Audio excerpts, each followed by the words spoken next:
ইয়া রাজ্জাকু, ইয়া রাজ্জাকু, হে রিজিক দাতা, হে রিজিক দাতা, ইয়া রাজ্জাকু। আল্লাহর 99টি নাম আছে, তার ভিতরে এটা একটি নাম। এবং এই নামটা যদি আপনি নির্দিষ্ট সময়ে নির্দিষ্ট পরিমাণ পাঠ করতে পারেন এবং তারপরে আল্লাহর কাছে রিজিক চান, আল্লাহ পাক আপনাকে রিজিক দিয়ে দেবে ইনশাআল্লাহ। আপনার যত রিজিক প্রয়োজন হয় সম্পূর্ণ পরিমাণ রিজিক আল্লাহ পাক দিয়ে দিবে।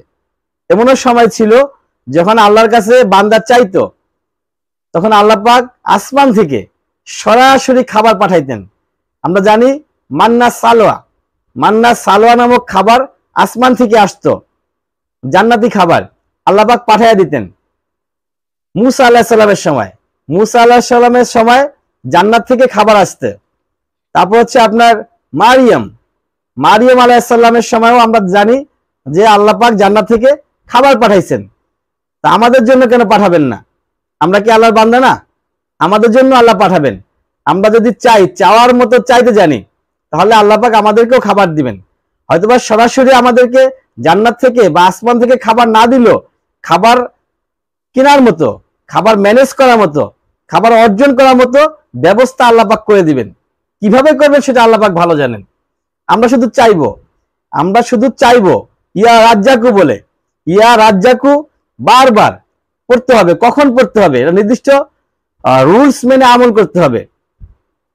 অর্থাৎ সেটা আপনি যদি মেনে চলতে পারেন এবং সেই অনুপাতে আল্লাহ পাক কাছে চাইতে পারেন, তাহলে আল্লাহ পাক আপনাকে অবশ্যই দিয়ে দিবে। তাহলে কখন পড়বেন ইয়া রাজ্জাকু? সেটা হচ্ছে যে পড়বেন যে কোনো টাইমে, যে কোনো সময় আপনি পড়তে পারেন, তবে পবিত্র অবস্থায় পড়া উত্তম। পবিত্র, আপনি পাক পবিত্র অবস্থায় ইয়া রাজ্জাকু অনেকবার পড়বেন, একাধিকবার। সংখ্যার কথা উল্লেখ নাই। অনেক ধরনের হাদিস আমরা পাই, এত সংখ্যা, এত সংখ্যা, এত সংখ্যা। মুহাদ্দিসরা বলেছেন এই সংখ্যার বিষয়টা আসলে সহি না, সংখ্যার বিষয়টা সহি না।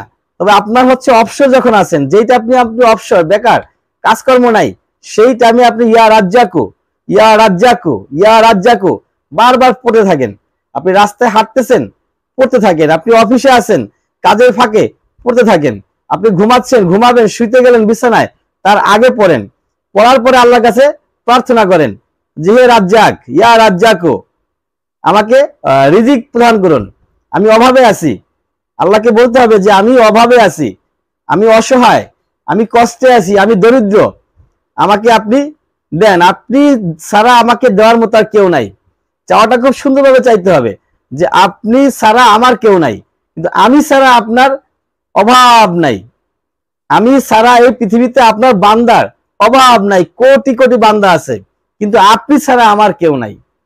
আপনি ছাড়া আমার কেউ নাই। আপনি যদি আমাকে না দেন, তাহলে আমাকে দেওয়ার মতো আর কেউ নাই। অতএব আপনি আমাকে দয়া করুন, আপনি আমাকে করুণা করুন, আপনি আমাকে রহম করুন। আমার অভাবে আছি, আমার অভাবটাকে মিটাইয়া দেন। মহান রব্বুল আলামিন আপনার কোনো প্রকারের অভাব রাখবেন না, আপনাকে স্বয়ং সম্পূর্ণ করে দিবেন। এত এত পরিমাণ রিজিক আপনাকে আল্লাহ পাক দান করবেন, যেটা আপনি শেষ করতে পারবেন না। যেটা বন্টন করে, আপনি আহার করে, আপনার পরিবারের সবাইকে এনে ব্যবহার করেও সেই সম্পত্তি শেষ করতে পারবেন না। এত পরিমাণ আল্লাহ আপনাকে দিবে। কি পড়তে হবে? ইয়া রাজ্জাকু, ইয়া রাজ্জাকু। এই ইয়া রাজ্জাকু পরে আপনি প্রার্থনা করুন, সকল চাহিদা পূরণ হয়ে যাবে ইনশাআল্লাহ। ওয়া আখির দাওয়ানা আলহামদুলিল্লাহি রাব্বিল আলামিন।